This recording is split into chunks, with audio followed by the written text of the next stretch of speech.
Today, we're diving deep into the mind of Chris Voss. This is a guy who spent 2 decades as the FBI's lead international kidnapping negotiator. Yeah, his job was literally talking to the world's most dangerous people and winning.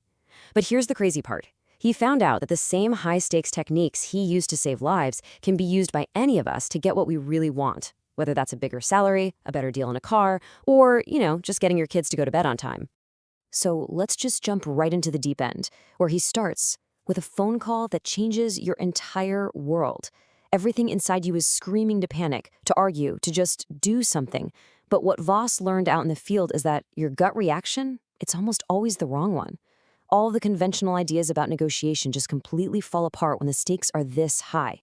But here is the key takeaway, and it's a big one. This isn't just about kidnappers and terrorists. Voss is saying that life is a negotiation. Buying a car, asking your boss for a raise, even just deciding where you and your partner are going to go for dinner, it all comes down to that simple, primal urge you see right there on the screen. I want. So if we're negotiating all the time, why are most of us so, bad at it? Well, according to Voss, it's because we've all been taught the wrong set of rules. We've been told the goal is to compromise, right? To meet in the middle, to find that fair spot. But he argues that's the one thing you should pretty much never do. So we're throwing out that old playbook of logical compromise and that relentless hunt for a yes. The new way, Voss's way, it's all about discovery. It's about understanding the hidden emotions that are really driving the person on the other side of the table. And your new goal? It's not just getting them to agree with you. It's to get them to say, that's right. Seriously, that phrase is gold. It's a total breakthrough. It means they feel completely and totally understood by you. Look, splitting the difference might feel fair, but a lot of the time it's just plain lazy. It can actually lead to a deal where nobody gets what they really, truly want. Just think about it this way.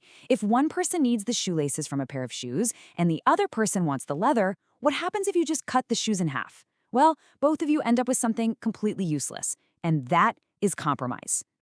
Okay, so if compromise is out, what's in? It's all about turning every single negotiation into an information-gathering mission. Your most powerful tool isn't being aggressive. It's what Voss calls tactical empathy.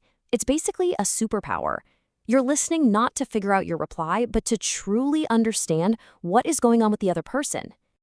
And this one simple shift, it changes everything. Suddenly, you're not an adversary in a fight anymore. You're more like a detective working a case. You're on the hunt for the hidden needs, those irrational blind spots, the secret desires that are actually driving the other person. And once you put on that discovery mindset, that pressure to win just kind of melts away. So how do we find those hidden drivers? By paying attention to the whole picture. This is the famous 7-38-55% rule, and it's pretty staggering when you think about it. Only 7% of our communication is the actual words we're using. The vast majority of it is our tone of voice and our body language. So if you're only listening to the words, you are literally missing 93% of the game. All right, so now that we have the right mindset, let's get into the practical, tactical stuff. These are simple, incredibly powerful techniques you can start using like today to take control of pretty much any conversation. And the very first one is all about your voice. I want you to start thinking of your voice as an instrument. Most of the time, you want to use a positive, kind of playful tone. That's your default. But your secret weapon is what Voss calls the late-night FM DJ voice. It's calm, it's slow, and the tone goes down at the end of the sentence. It's a voice that just oozes authority and trust without a single hint of aggression. It has this amazing ability to instantly calm people down. And that assertive, aggressive voice, almost never use it. It just starts a fight. Okay, this next tool, mirroring, sounds almost too simple to actually work, but trust me, it's like a Jedi mind trick. All you do is repeat the last few important words your counterpart just said, but you phrase it as a question. So if they say, "This has just been very difficult for us," you simply respond, "Very difficult?" And then you go quiet. That silence is absolutely crucial. It creates this little vacuum that they feel compelled to fill, and they often end up revealing information you never would have gotten any other way.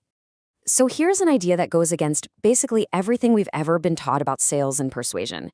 We're all obsessed with getting to yes, but Voss says we should be actively hunting for no. So why on earth would we do that?